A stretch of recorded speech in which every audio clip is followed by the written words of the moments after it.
I also kind of want to go over some small home care things.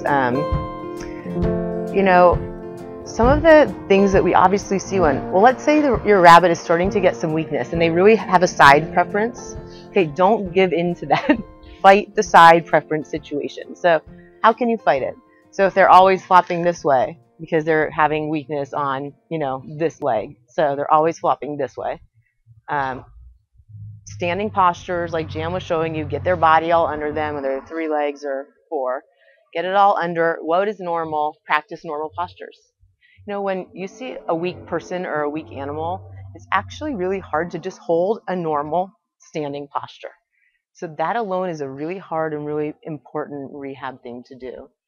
So besides doing normal postures, consistently in repetitions, put them on the side they don't like. Okay? You don't want all the muscle contractures and all the things and the twists and the this and the that. And we've seen rabbits at those earlier phases where they have a side preference from weakness, but they aren't totally one-sided. And we've been seeing some of those rabbits for a little, like, year or two, and they're still going back and forth because the owners are really diligent about, hey, we don't always want you on that side. The other thing is it turns into an exercise for the rabbit. So we do an exercise called sternal to side lying, or side lying to sternal. So side lying is the position. Jan had ears up. You can do ears up, but you can also do, like, you know, that tiny tilt. So they're, you know, they're almost here. And now let them just correct their own posture.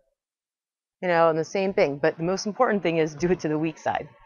You know, when we teach paralyzed animals to move again, to hop, to walk, the concept is teach them step by step. You know, what do you have to do to get to walk again? Or so if you're laying down like this, first you have to right yourself, then you have to back up or, you know, hop forward, and then you have to stand. It's like it's step by step. So that's the first part, you know, from side lying, you know, up to sternal. So that's another repetition type thing that I think is really important when you start seeing the weakness. But the home care stuff, I really am a big believer in varying the kind of surfaces that the rabbit is on. Whether it's like their play area, their house, you know, obviously you don't have a lot of opportunities with, you know, their litter boxes and stuff, but, you know, I feel like, especially when they move around less, it's like we don't want those same kinds of sensations on the same body parts. Now, when we're always considering bed sores, which we see in debilitated rabbits, I always, you know, have people, you know, what are they laying on and how can we change it? You know, one of the things we always think about are mat or some kind of a pad with an egg crate, because when they lay on it, a different part of the pressure will be touching different parts of their body. But I think more than what the surface is, it's varying the surface. Texture, thickness, softness, you know, and then probably most of you don't use bottles, you know, to drink for drinking, but if they have neck issues or spine issues, it is a lot easier for them to drink out of a bowl, you know, so I would just consider that at home too. But yeah, when you look at them at rest and they have a certain, like this rabbit's neck is up, you know, so it's comfortable like this, but not all rabbits are going to be. So, you know, ice or heat are okay.